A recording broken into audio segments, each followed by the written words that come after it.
Hello, hello, hello. How's it going? Finally, I'm here. I am sorry, folks. I was streaming into the wrong room. I was streaming into Tuesday, July 14th. My bad. I apologize. Let me go ahead and start this whole lecture over again. Welcome to the penultimate lecture of the online Summer Psych 150 class. Boy, feels like deja vu. I think I've said this already. This is the second to last day of class, of live lecture that we're going to have on YouTube. I hope you've enjoyed doing it as much as I've enjoyed doing it. It's been wonderful lecturing to everybody and having you talk back to me and tell me when I'm not online and when my mic isn't working and when all these other funny things are doing. You've made it a lot of fun and I've had a lot of fun. I hope everybody's doing well. Virtual learning does have its downsides, but as Donnie can show you, you can do it at the beach if you want. I was in New York. There's a lot of crazy places that you can have fun virtual learning. In fact, I hope to have some fun in Puerto Rico maybe next semester virtually teaching. But with that being said, I just want to let you know that we are heading up on our second last lecture, and we do have a final exam coming up. I'm going to be putting the review sheet, completing the review sheet for the final exam today, but I just want to give you folks a heads up. I am going to expect you to know some stuff from throughout the book. There's some major themes that I'm going to want you to hit. Number one, you better know all of Chapter 2. We've talked about a ton of different brain areas. If you don't know what the hippocampus is for, if you don't know what the amygdala is for, if you don't know what the frontal lobe is for, I can't help you because we've been talking about those all semester long. So you better know all of your brain areas.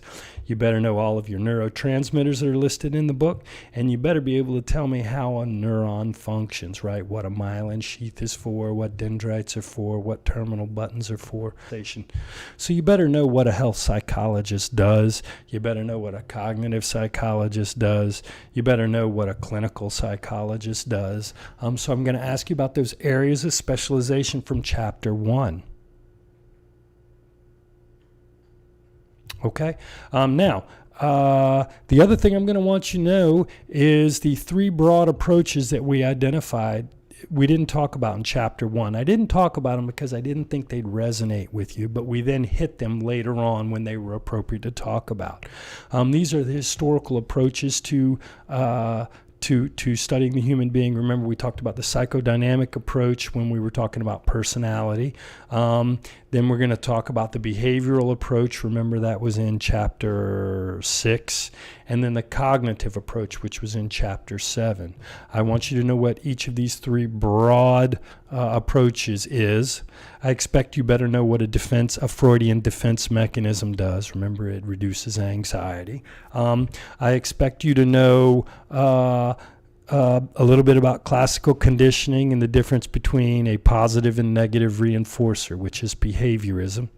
And I reserve the right to ask you a question about a schema, short-term memory, a long-term memory, or elaboration rehearsal. So I'm going to really just focus on the themes brought up in Chapter 1 and the biopsych in Chapter 2. If you have a good grounding in both of those areas, you've done all right this semester. Any questions? Any questions about that? If you would, please send me a text. I'm going to go ahead and get the lecture started if we can, okay? So today we're talking about treatments, and here's what I'm going to do today. I'm going to talk about, we're going to identify who you might run into to treat psychological disorders. We're going to talk about the broad approaches to treatment. And today I'm going to focus on cognitive behavioral therapy, which is the most popular form of talk therapy that you're going to see today on the market. Helped on midterm. It definitely helped. Exam prep on Teams. You're killing me. You're killing me. Yes. How about 8 p.m. Sunday night? Sound good? I'm sure you're going to say yes, so we'll just move on with the lecture, okay? Now, remember we talked about areas of specialization, and I suggested to you that clinical psychology was an area of specialization. It is, But actually, there are different specializations within the field, the broader field of clinical practice, helping people. And so what I'd like for you to do is to know the three basic types or areas of specialization that you're going to find in the clinical field, okay? There are psychiatrists, clinical psychologists, and counseling psychologists. So, and they each have different specialties in different areas, and each one is legitimately able to work in their own area, but not necessarily in the others. So, for example, a counseling psychologist cannot do what a clinical psychologist can do.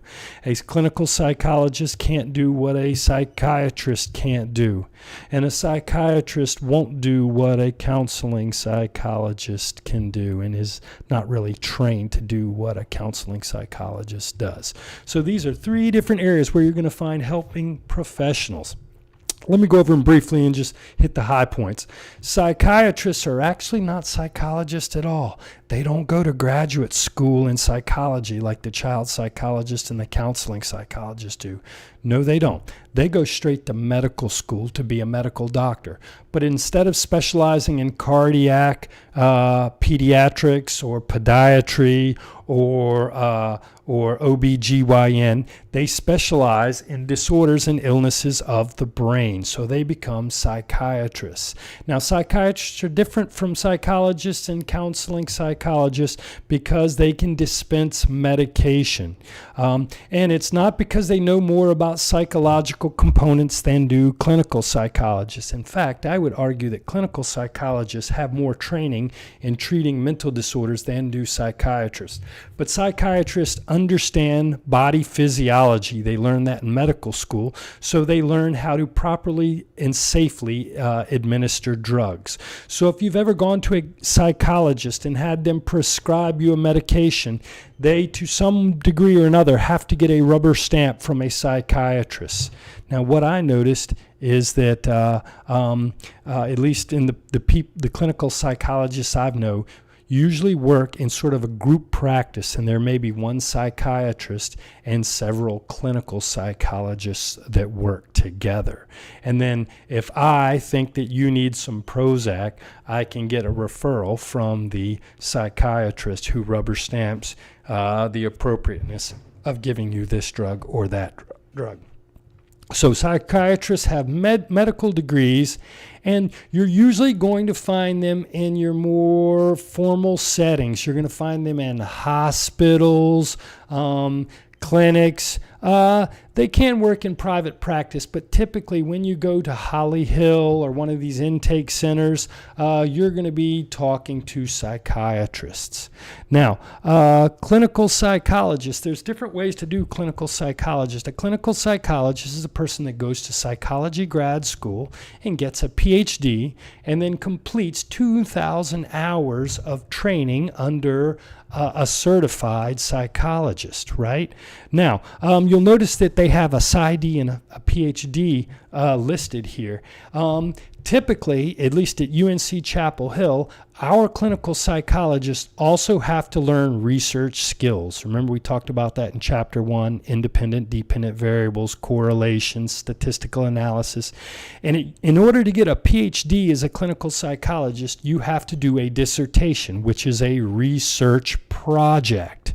Now, it was always kind of weird at Carolina because the clinical students were doing research projects, but you knew that that was going to be the last research project they ever really did because their training was going to be primarily towards helping people in a clinical setting. So at some point, people said, you know what, we're wasting our time teaching these clinical psychologists how to be researchers as well as to be clinicians. And so a new degree was created, and it's probably, I'm not sure if it's 20 years old, maybe older, maybe not as old. It's called the PsyD, the PSYD. And you're going to find this in some of the newer graduate programs out on the West Coast. Old school places like Harvard and Carolina and Virginia, Johns Hopkins, those places aren't really going to give the PsyD away. They're going to have the full PhD programs.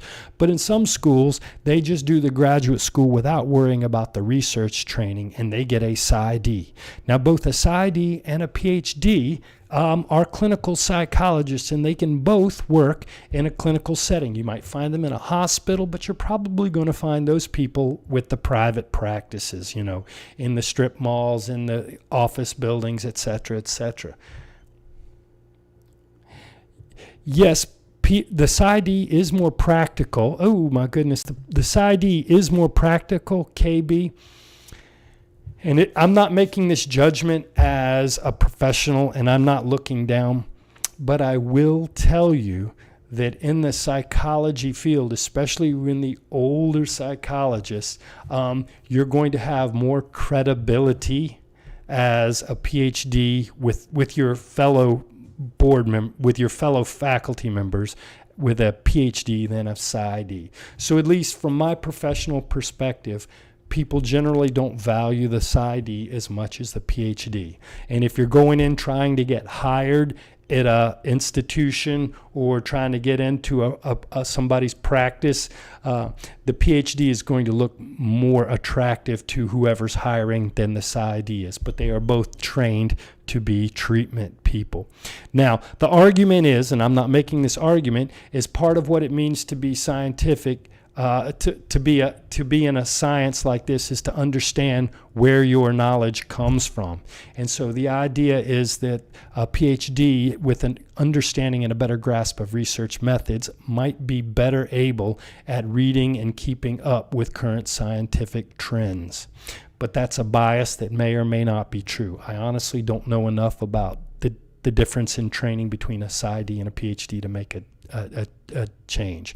Now, there are also psychologists. Now, clinical psychologists and psychiatrists are going to handle your more severe problems, bipolar, schizophrenia, the obsessive compulsive disorders. However, if you have what we call an adjustment problem, maybe you're having some family difficulties, maybe you're having some confidence problems because you've lost a job, maybe you're trying to deal with a drug addiction or some sort of addictive behavior, these adjustment level problems, you're probably going to go see a counselor, right? Maybe a family counselor. There may be group counseling.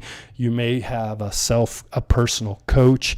And these people are also PhDs, but instead of focusing on understanding the mechanics and treatment of individual psychological disorders, these people are going to focus more on the social dynamics that underlie our ability to function and adapt into social environments. Does everybody understand the difference between those three? And so those are the three broad groupings of helping people that you're going to find in the field of psychology. These are each different areas of specialization. Now, treating psychological disorders, I'm going to first sort of suggest to you that there are three broad tools that psychologists use, all right? The first is the biological approach. Psychological illnesses. Remember we talked a couple of days ago in Chapter 14a, I suggested to you, why do we have psychological problems? And there was this broad three-circle picture that talked about environment, psychology, and biology. And we said, and I sort of did a little bit of hand-waving, well, psychological disorders are caused by a multitude of factors. Well, depending upon what factor you think is important, your treatment is going to come from that same family or field. So we think that psychological disorders are based on malfunctions in the very complex brain. So there's a biological approach which tries to fix those biological problems that we think underlie psychological problems. Now, we also talked about the behavioral approach. I told you about little Albert. And I suggested to you that reinforcers, punishers, classical conditioning, all of these environmental forces do shape our behavior and our feelings. And so behavioral approaches can be understood as one way in which we learn psychological disorders. And if we can learn them that way, we need to unlearn them that way, right? And then I suggested to you that behaviorism is kind of simple and doesn't take into context the idea that you, the learner, make meaning of your learning and think about what you learn and make judgments about yourself and the world based upon learning. We talked about schemas, self-schemas, which and working self-concepts, which may not always focus on the positive or best sides of yourself schema. So there's a cognitive approach that says, you know what, people just have poor thinking habits, and so the way to treat these people is to fix those habitual errors in thinking.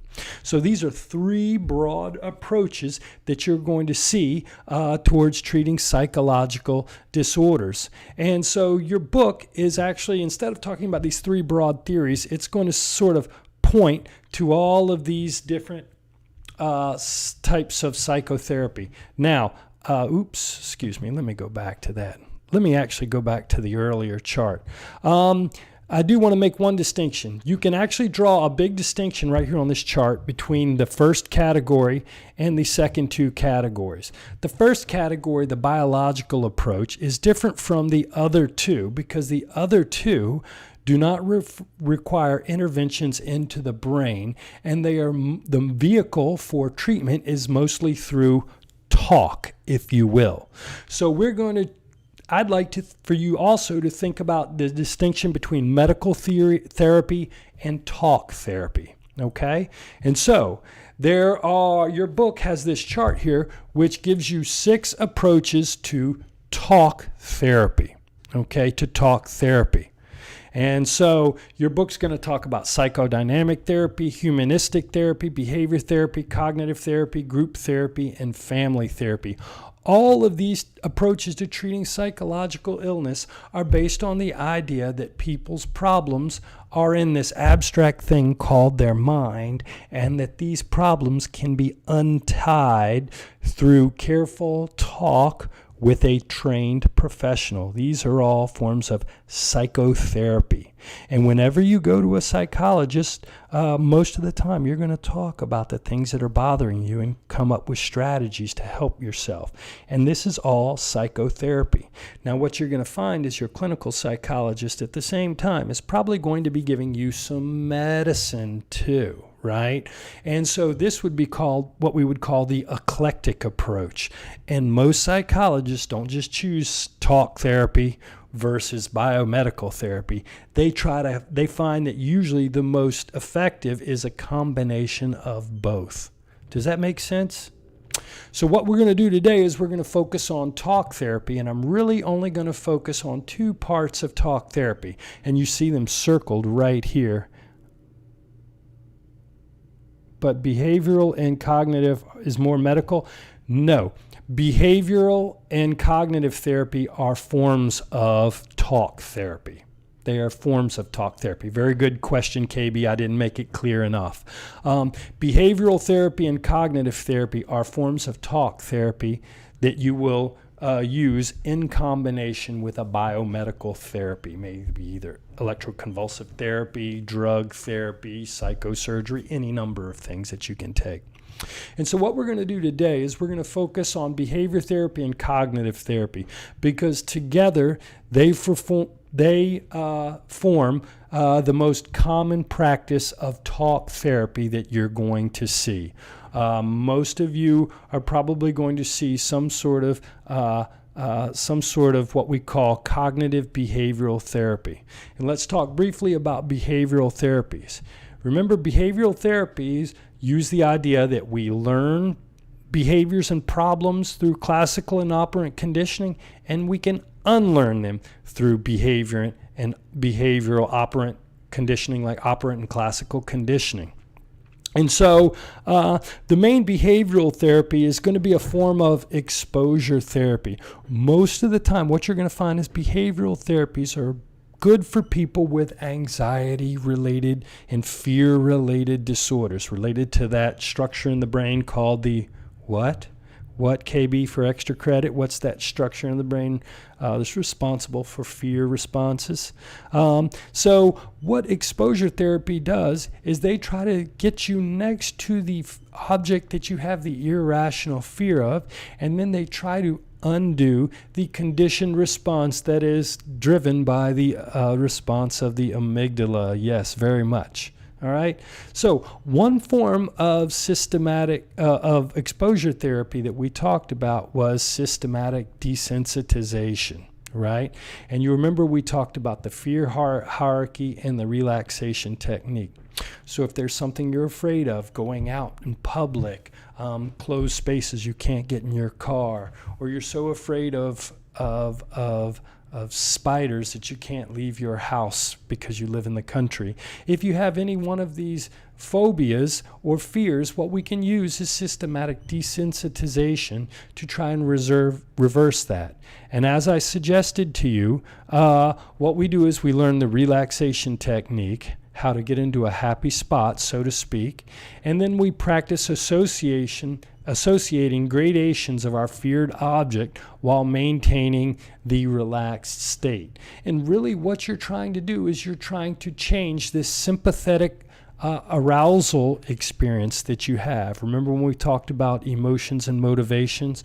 I suggested to you that you have a sympathetic nervous system that kicks in when your amygdala becomes afraid. Your amygdala works with your frontal lobe to moderate or to mediate your fear response.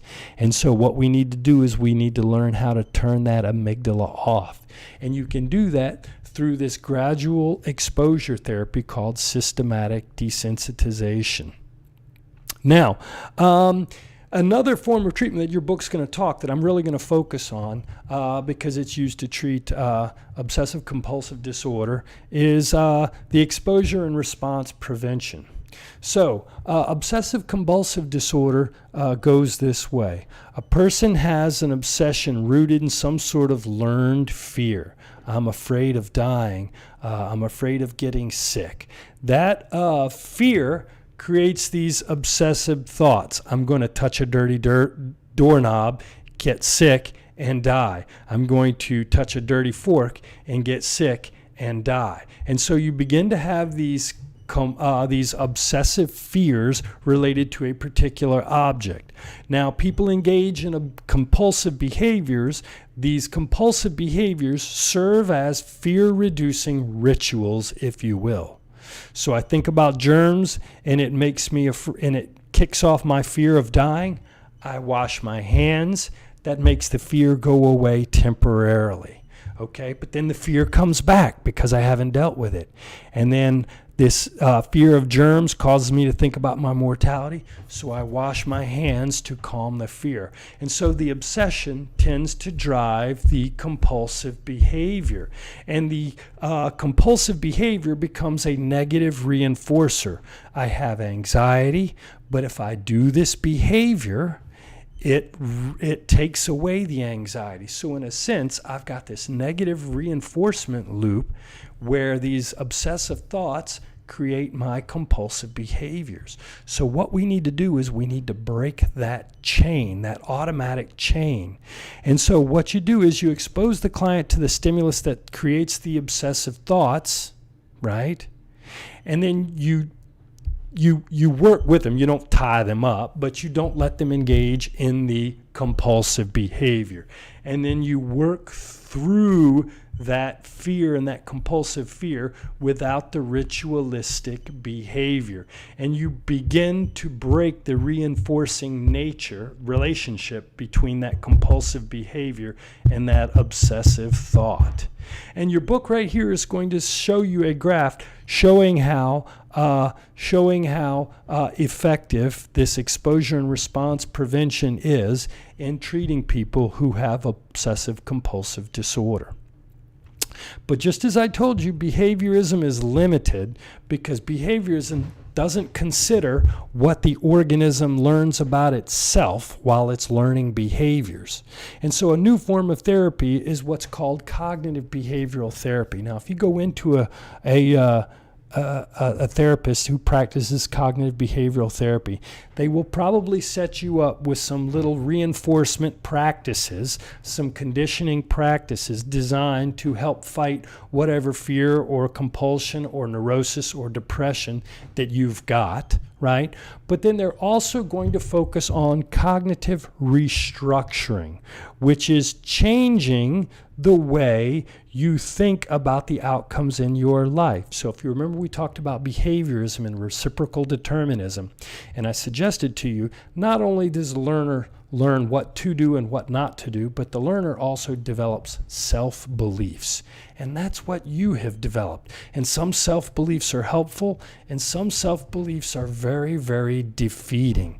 I don't know if you've ever met somebody who feels powerless, like they can't control their life's outcomes. Somebody who feels depressed and they can't control their sadness. Somebody who feels anxious and feels powerless to control their anxiety.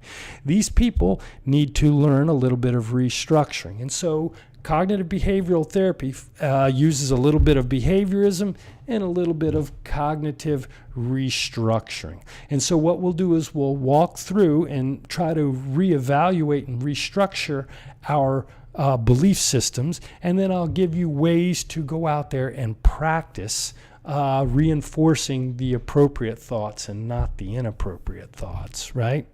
So what people engage in is cognitive distortions. Most of us wind up making unrealistic or just incorrect judgments about the world in which we live in, right? And so these cognitive distortions become habitual patterns of interpreting events. Remember, I suggested to you that we have these cognitive structures called schemas, and schemas have a set of beliefs about a given concept. Well, your outcomes in life, your value, who you are as a human being is a schema too. And you can sometimes automatically bring up thoughts that are self-defeating or not helpful to yourself. And we engage in these habits of thinking. Thinking is a habit. Okay, thinking is a habit. And just like all habits, thinking habits are hard to break. And the first key to breaking a habit, a bad habit, is making that habit conscious, because a lot of times habits we do unconsciously. So what you do is you go into the psychologist's office and they begin pointing out to you and making you aware of your habitual cognitive distortions. After we make sure that you are aware of these things, we then teach you how to identify and become conscious when you start engaging in these cognitive distortions, right? So a lot of people who are trying to lose weight don't realize how unconsciously we eat. You stick stuff in your mouth all day long without thinking about it. The way to lose weight is to make that process conscious to yourself, so then you can control it. As long as it's unconscious, you can't control it. So we want to make this stuff you aware of it. We want to teach you how to stop and identify when you are engaging in these strategies, and then we want to give you new strategies for thinking about yourself. So you might come into the doctor's office and say, you know what, nobody likes me. Everybody thinks I'm a loser. And so you know what I might do? I might ask you to pull out your mobile phone, and we might call your top 10 contacts.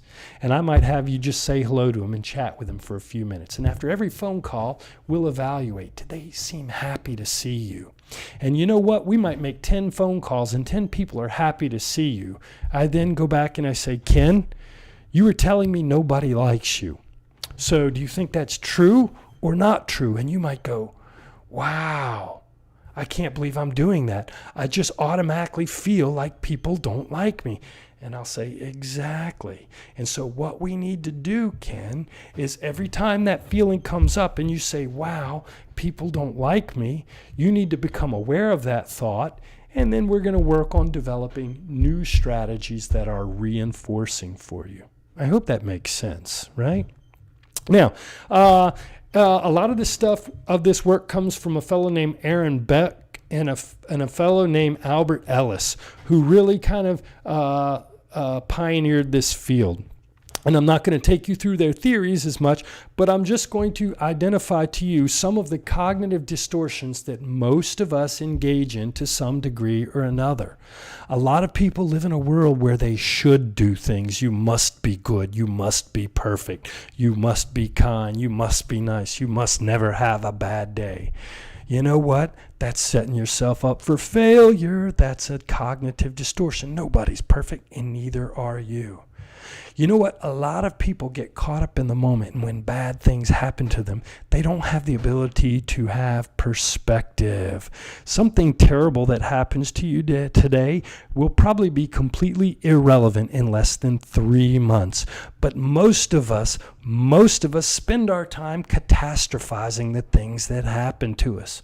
A good way to practice this before it happens is to actually think. When you apply for that job, sit down while you're in a calm state of mind and think about what's going to happen if you don't get that job. Well, I'll still get another job. I'll still have this. I'll still do this. And you'll find that getting that job is not the worst thing that could ever happen. But if you wait until you actually get the negative feedback and your amygdala kicks in, you won't have the emotional stability to remind yourself that this is not the worst thing that could ever happen. Most of us jump to conclusions, right?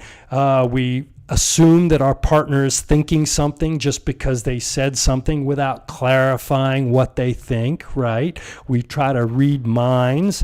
And some of us come into a situation and tell the future. We fortune tell. We say, oh my God, I can't do this. I'm going to fail. We jump to conclusions. That's a self-protecting strategy that we do to protect ourselves from the negative feelings of failure. And it seems to protect us because we don't even have to try and get hurt, right? A lot of us focus on the negative and disqualify all the positive. Yes, you didn't get that job, but you've got a job already. You've got a wonderful family. You've got some money saved up. You've got this, you've got this, you've got this. Most of you focus on the negative. And you know what? Some people have all or negative thinking. All or nothing thinking. I have had people drop my class after the first exam when they get a B because they can't get an A in the class. In fact, to be quite honest, I'm not giving away private information, but I had a student this semester who told me the first day that student wanted an A, and after the first exam, that student had a C on the exam, and that student emailed me and dropped the class because they said they couldn't get an A. That happened this semester, man. Holy cow. You can't go through life saying that it's got to be perfect or nothing at all, right? Don't let the perfect be the enemy of the good. You know what? The world is not fair. That's magical thinking. You're going to be nice to people and get crapped on. Some people can't deal with that. They think they have to be treated fair. Sorry, buttercup, right? And then most of us take things personally. You know, I went up to Chautauqua and visited my friend, and his family wasn't as friendly to me as I had wanted. I spent a couple of days taking that personally, thinking, what's wrong with me? What's wrong with me? What's wrong with me? And it turns out that all I had to do was sit and think, maybe there's something up with them. Maybe they're anxious. Maybe they're nervous. Maybe they don't know me. Maybe it's not about you, Chris Roddenberry, right? And so in cognitive behavioral therapy, what we do is we make available to you your maladaptive thinking habits, and we try to help you through reinforcement or classical conditioning reward yourself by engaging in adaptive habits. So your boss yells at you. You can take it personally and say, God, I'm a worthless person. That leads to depression. Or you can say, your boss yelled at me, and you can say, you know what, my boss had a bad day, or my boss is a jerk, right? And that leads to no depression. So you've got your activating event, your boss yells at you, but your emotional consequence depends upon your beliefs about what happens. So Albert Ellis talked about the ABC model. It's not the activating events that cause our emotional consequences, but it's our beliefs about what these events represent. So I want each of you to identify one of these irrational beliefs that you've engaged in, because I can point out 3 of them that I do fairly regularly. And what I want you to do is to make a promise to yourself to identify when you start doing that for the next week, and try to stop it and reframe that in a more adaptive and helpful way. Okay, so there are different types of treatment professionals based upon the needs of the clients. There are three broad approaches to therapy. Two of them are what we call talk therapy, and psychodynamic and or behavioral therapy and cognitive therapy. And then there's one medical, we're going to talk about medical therapies tomorrow. So those are the broad areas of therapy. And then specifically, cognitive behavioral therapy employs operant and classical conditioning, along with understanding that we need to change our habits of thinking to provide meaningful treatment for people suffering from psychological disorders. Does anybody have any questions? That's all I have to say for today. Thanks to everybody who came. I'm sorry about the delay in getting the lecture started. I was in the wrong classroom, so to speak. I was in a Tuesday classroom and not the Wednesday classroom. If you folks don't have any questions, I'm going to let you go. I look forward to seeing you tomorrow for our last lecture of the semester. If you have any problems or questions, don't hesitate to send me a text or an email. And again, it was great to see everybody. Take care.